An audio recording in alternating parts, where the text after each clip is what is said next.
আসসালামু আলাইকুম everyone, hope you are all doing well. রমজানুল মোবারক। সবাইকে রমজানের অনেক অনেক শুভেচ্ছা এবং সবার জন্য অনেক বেশি দোয়া। তো এইটা ছিল রমজানের দ্বিতীয় দিনের কিছুটা ক্লিপ নিয়ে রেখেছিলাম আমি। তো এইখানে হচ্ছে প্রত্যেকবারের মতোই আমি আমার নোটবুক করে রাখি, রমজানে কখন কী করব একটা স্কেজুল তৈরি করে রাখি। যদিও না দেখলেও হয়, তারপরেও আমি তো জানি আমি কখন কী করি, তারপরেও আমি এভাবে করে রাখি যাতে ফরজ ইবাদতগুলো মিস না হয়ে যায়। অর্থাৎ নামাজ, রোজা, তারপরে বিভিন্ন রকমের দোয়া দরুদ পড়া। সেজন্য আমি এভাবে মানে স্কেজুল করে রাখি কখন কী করব। বেসিক জিনিসগুলো আমি করে রাখি। আর এখানে পেন্টিং করেছিলাম হালকা করে। তো এটা ইগনোর করবেন সবাই, আমার ড্রয়িং এতটাও খারাপ হয় না। আর আমি শিডিউল করে এটা এভাবে রেখে দিই আমার পড়ার টেবিলে, যাতে আমার সামনেই থাকে আর আমি সবসময় যাতে দেখতে পারি। আসলে আমাদের ফরজ ইবাদতগুলো যাতে মিস না হয়ে যায় সেই বিষয়টা আমাদেরকে খেয়াল রাখা উচিত রমজান মাসে। তো আমি এইভাবে নোট করে রাখি। আর এইখানে আমি এটা পেন্টিং করছিলাম, একটু এখানে কালার করতে ভুলে গিয়েছিলাম, ওটাই করছিলাম। আর রমজান মাসে আমাদের সবাইকেই চোখের ইবাদত করা উচিত, মুখের ইবাদত করা উচিত, যাতে আমরা আজে বাজে কথা না বলি, কারোর সাথে কর্কশ ভাষায় কথা না বলি, তারপরে বেশি সোশ্যাল মিডিয়া ইউজ না করি, যাতে আমাদের রোজাটা হালকা হয়ে যায়। আসলে কি, রোজা মানে তো এটা না যে আপনি সেহরি খেলেন আর ইফতারি খেলেন, মধ্যে আর আপনি নামাজও পড়লেন না, দোয়া দরুদও পড়লেন না, কর্কশ ভাষায় কথা বললেন, গালাগালি করলেন। জিনিসটা তো এইটা না। আসলে এটা তো আমাদের সংযমের মাস, তাই না? সব কিছুতেই আমাদের সংযত থাকতে হবে। তো ফরজ ইবাদতটা যাতে কোনোভাবে মিস না হয়ে যায় সেটা সবারই নোটিস করা উচিত। আমি অনেককেই দেখেছি রোজা থাকে বাট কোনো রকমের নামাজ পড়ে না, কোনো রকমের দোয়া দরুদ করে না, কন্টিনিউয়াসলি তারা সোশ্যাল মিডিয়া ইউজ করে, হিন্দি গান, ইংলিশ গান এগুলাই দেখে, টিকটকই দেখে। তো এটা তো আসলে এভাবে হয় না।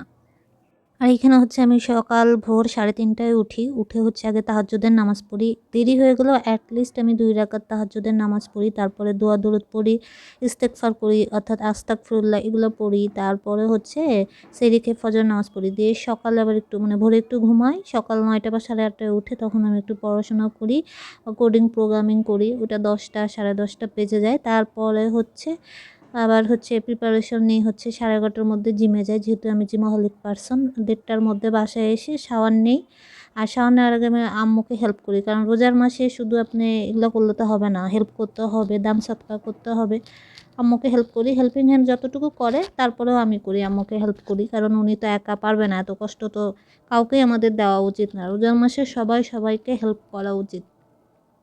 দিয়ে তারপরে জোহরের নামাজ, আসরের নামাজ পড়ি। পড়ে গিয়া যদি একটু আমার কাজের জিনিসগুলো দেখলাম, ইমেল চেক করলাম বা বাকি জিনিস চেক করলাম, পিন্টারেস্ট, লিঙ্কডইন। তারপরে সন্ধ্যার দিকে ইফতার করি। ইফতার বানানো হলে ওগুলো গুছিয়ে সব কিছু করে মাগরিবের নামাজ পড়ি। আর তারপরে তো আমি নিয়মিত কোরআন শরীফ পড়ি, দোয়া দরুদগুলো পড়ি, ওগুলো পড়ি। আর রাতে তারাবির নামাজ পড়ার পর একটু কফি খাই, যদি মন চায় অল্প খাই, নাহলে আবার ঘুমের ডিস্টার্ব হয় দিয়ে আমি আর্লি ঘুমিয়ে যাই। নাই তো আবার দেখা যায় যে 3:30টার দিকে উঠতে পারবো না। 3:30টার দিকে না উঠলেও 4:30 4টার মধ্যে উঠে অ্যাটলিস্ট আপনারা চেষ্টা করবেন যাতে তাহাজ্জুদের নামাজটা পড়া যায়। যাদের অভ্যাস নাই তারা এখন থেকে চেষ্টা করলে করতে পারেন, কারণ সেহরি খাওয়ার জন্য তো আমাদের উঠতেই হয় সবাইকে। 2 রাকাত তাহাজ্জুদের নামাজ পড়লে পড়াই যায়। আর ডেফিনেটলি আমাদের রমজান মাসে উচিত যতটা কম পারা যায় সোশ্যাল মিডিয়া ব্যবহার করা, কারণ এসব থেকেও আমাদের চোখে হেফাজত করা উচিত আমার মনে হয়। যে এটা কি বলো তো? দাদু। দাদু না, ডিউক অফ ওয়েস্টন। উনি কি জানো? উনি একটা রাজা। তুমি দেখো নাই এই কার্টুন? হ্যাঁ তো দেখছিলাম ছোটবেলায়। তাই? তাড়াতাড়ি করে ইয়ার্সগুলো শুকিয়ে যাচ্ছে। দাঁড়াও নষ্ট হয়ে যাবে। যে এটা কি কালার বলো তো?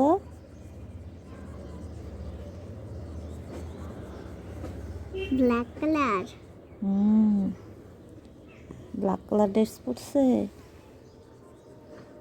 হ্যাঁ তা।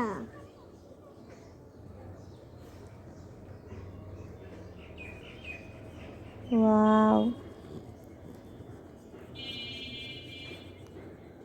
সুন্দর লাগছে পিপি। তাই? দেখছো আমি কত সুন্দর করে কালার করে ফেললাম, তুমি নষ্ট করে ফেলতেছিলা। আমিও কালার করবো। হ্যাঁ তুমি তো কালার করবে, এটা তো তোমারই। আমাকে একটু দিবে? হ্যাঁ তোমাকে তো দিব আমি। আমি পেঙ্গুইন কালার করবো। ওয়াও, আমি দেখো এখন কিং, দেখছো কালার হয়ে গেল। আমি পেঙ্গুইন কালার করবো। ওটা পেঙ্গুইন, ওটা পেঙ্গুইন না, ওর নাম দেখছো, ওর নাম হচ্ছে ওলাফ। ওলাফ। হ্যাঁ, আর এটা কি, এটা হলো মার্শমেলো। মাসবেরা। দেন তারপরে জিম থেকে চলে এসে আমি হচ্ছে এখানে কাজ করতে লেগে গিয়েছিলাম, কারণ শাওয়ার নিয়ে নামাজ পড়তে হবে। এখানে ফ্রুটস কাটছিলাম, সব রকমের ফ্রুটস কেটে রাখছিলাম। তারপরে হচ্ছে জুস, শরবত। আমাদের বাসাতে আসলে ইফতারিতে কখনোই একটা শরবত বা জুস হয় না, কারণ এক একজনের এক এক রকম রিকোয়ারমেন্ট থাকে। ওটাও বিষয় নয়, সবাই অল্প অল্প করে মানে সব রকমের জুসই খাওয়ার চেষ্টা করি। দেখা যাচ্ছে আখের গুড় দিয়ে, লেবুর দিয়ে শরবত, তারপর হচ্ছে ফ্রুটসের জুস থাকে। তো এগুলাই তো রান্না করার আগে আমি আবার এখানে অ্যাপ্রনটা পরে নিচ্ছিলাম, কারণ নাহলে ড্রেসে হচ্ছে মশলা ছিটে যে লাগলে তেলের বা মশলার একটা ব্যাড স্মেল হয়, ওটা আমার একদমই ভালো লাগে না। যে তারপরে এখানে হচ্ছে আমি ছোলা ভুনা করছিলাম, এটা আমার দায়িত্বই থাকে, আর আম্মু তো একা এত কিছু পারবে না। আমি এখানে ছোলা ভুনা করছিলাম, আর ছোলাতে আমি সবসময় একটু ম্যাশ পটেটো দিই, যাতে একটু মাখা মাখা হয়, খেতে ভালো লাগে। তো এখানে আমি ওইটা দিয়ে রান্না করছিলাম। আর আজকে আমার ছোট ভাতিজির হচ্ছে জন্মদিন ছিল।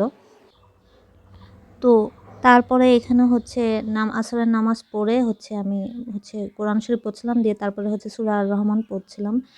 আর এইখানে হচ্ছে গিয়া ইফতারির সব কিছু এখানে সাজানো হয়েছিলই না, কারণ আসরের নামাজে পড়ার পর এতটাই সবাই মেয়েরা ব্যস্ত হয়ে যায়, মানে ফোন হাতে নেওয়ার টাইমই হয় না। তারপরে আমি এখানে ছোট ছোট 2-1টা ক্লিপ নিয়েছিলাম। এখানে কিছু ভাজা পোড়া ছিল, ফ্রুটস ছিল, আর এই চিংড়ি মাছের মালাইকারিটাও আমি করেছিলাম। আর এখানে হচ্ছে ক্যাশু নাট সালাদ হবে, হচ্ছে আমার ছোটো ভাবি করবে। আর এই যে শরবত ছিল, আরও ছিল শরবত এখানে ডাইনিংয়ে সার্ভ করা হয়েছিল না, এটা অনেক আগের ভিডিও। আর এটা কি হচ্ছে লাচ্ছি মনে হয়। আর তারপরে এই যে ছোলাটা আমি ভুনা করেছিলাম। আর এইখানে বিরিয়ানিটা করেছিল হচ্ছে আমার যে ভাতিজি, ওর আম্মু রান্না করেছিল।